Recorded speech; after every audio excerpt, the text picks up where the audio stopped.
wetu mfuatiliaji. Alifanya liwe huru kama ilivyo kwa anayechimba dhahabu, anayelima maharage, anayelima mpunga na vitu vingine. Haya. Na mkulima kwa huru. Naomba nikukate hapo kidogo. Tony Alfred, najua kwamba anakufuatilia na umetaja kuhusu taarifa ambazo zinaelekezwa mbele katika vyombo vya habari, taarifa za rais na wale ambao wako madarakani kana kwamba ni uchaguzi wa chama kimoja. Tony, hebu tuzungumze kuhusu ule uhuru wa vyombo vya habari kuweza kujiamulia, maanake wanaanza na taarifa ipi, ikitoka hii na kwenda hivi. Unadhani kwamba kuna uhuru huo ama unaona kwamba uhuru huu umeminywa wakati huu kuelekea uchaguzi? Tony. Siwezi nikasema moja kwa moja umeminywa au haujaminywa kwa sababu ya mazingira ya hali ya uchaguzi. Ni uchaguzi ambao unaweza kusema ushindani umekuwa mdogo ukilinganisha na chaguzi zilizopita. Kwa hiyo hata namna vyombo vya habari vinavyojaribu kutafuta habari, ukiangalia habari zilizotamalaki ni za chama tawala, kwa sababu vyama vingine vilivyopo havina uwezo na wakati mwingine vinakuwa kama havijajiandaa, ratiba zao saa nyingine hawajazipanga vizuri, hawajafanya vizuri.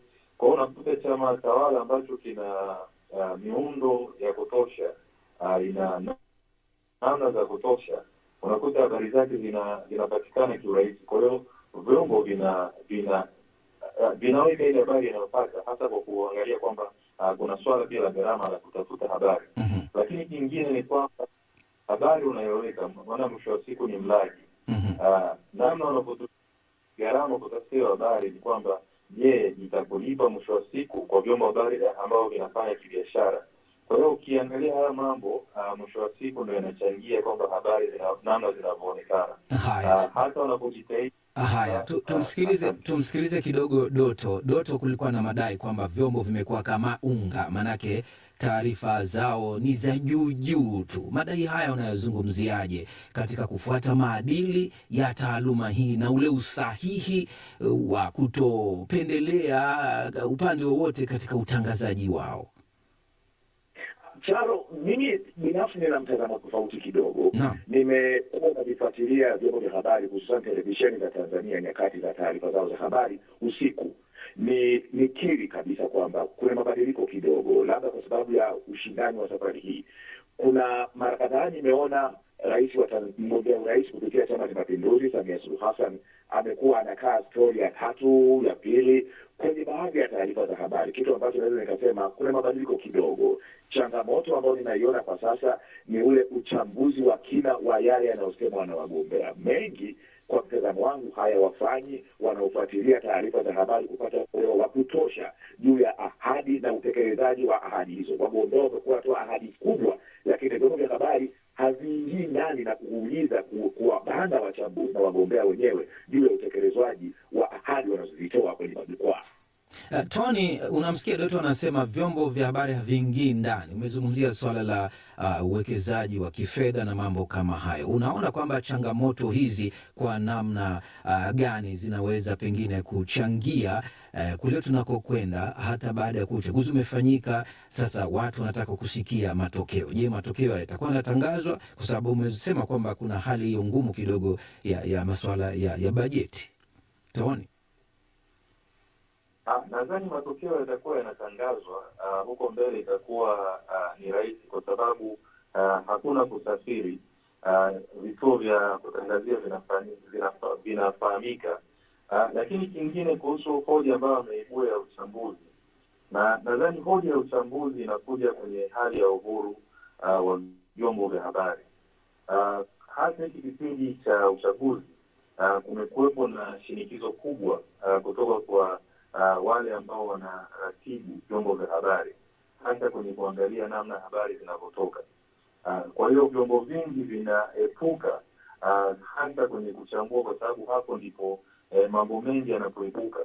Kwa hiyo inabidi wanaishia kwenye kuripoti kwa sababu ya changamoto hasa za kutoka mamlaka ambazo zinasimamia, kwa sababu zimekuwa zikiweka mikono kwa nguvu sana.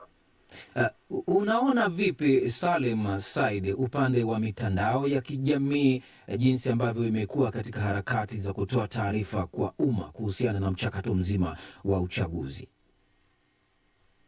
Kwa kweli, kwanza kabla sijazungumzia mitandao ya kijamii, nataka kuzungumzia hapo sema haviingii ndani. Mimi nakubaliana naye kabisa. Kwa mfano, mwandishi wa habari anavyotakiwa hasa kitaaluma awe na jicho la ziada, lakini hili halipo kwa waandishi wa habari kwetu wengi, hasa Zanzibar. Kwa mfano, alitaka ingie ndani mwandishi wa habari aangalie mkato wa majimbo. Je, unatoa level ground, yani mazingira sahihi? Kwa mfano hapa Zanzibar kuna jimbo la Pwani. Jimbo hili lina wapiga kura 1600, wakati jimbo la Mji Mkongwe kwa mfano zamani ilikuwa majimbo mawili, Malindi na Mkunazini, na kuunganishwa. Baadaye likaunganishwa tena jimbo la Mlandege, majimbo matatu kufanywa moja. Baadaye likaunganishwa jimbo la Makadara kidogo yani majimbo matano ya eneo la stronghold ya upinzani ACT ndio jambo moja. Hili ni ngome.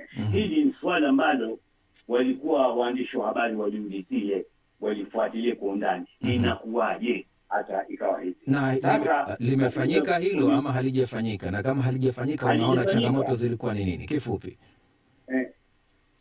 Changamoto ni kwamba ni uoga, kutojielewa, lakini zaidi wengine bado wanaona kukosoa ni kama kufanya madhambi.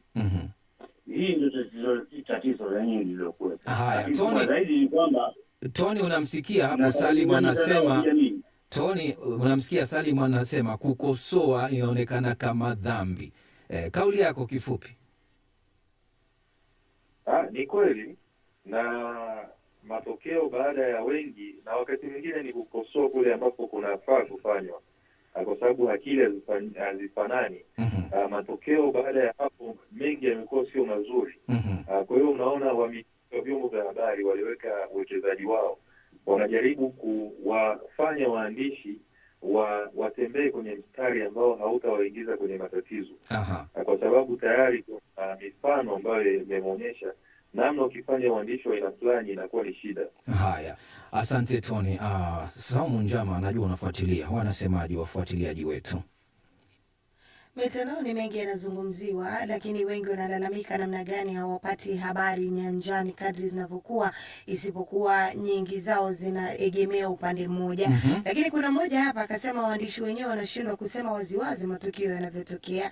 Lakini Deo James anasema uchaguzi Tanzania ni maigizo ya utawala, hakuna ushindani na vyombo vya habari vipo mikobani mwao.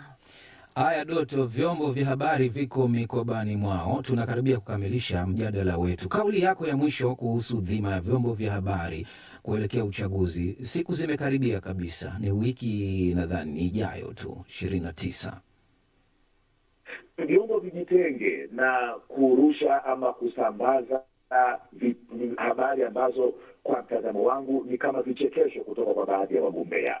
Baadhi ya wagombea wamekuwa wanarusha taarifa ambazo unaona kabisa haikutakiwa kuwa habari, lakini baadhi ya waandishi wanavifanya kuwa habari na kugeuza uchaguzi kuwa kama kichekesho hivi.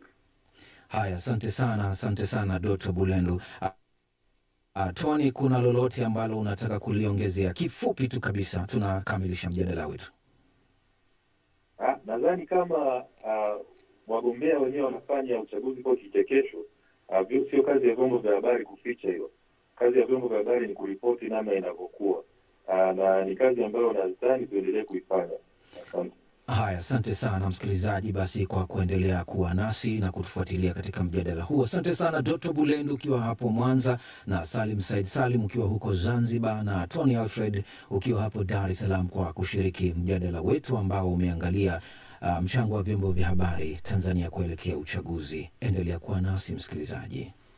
Asante sana, azidi kusonga mbele wakati ambapo haya umekuwa makala ya jukwaa, ambapo wakati ambapo mjadala basi unaenda kupokea makala ya jukwaa la manufaa, wakati ambapo ni makala msikilizaji, wakati ambapo basi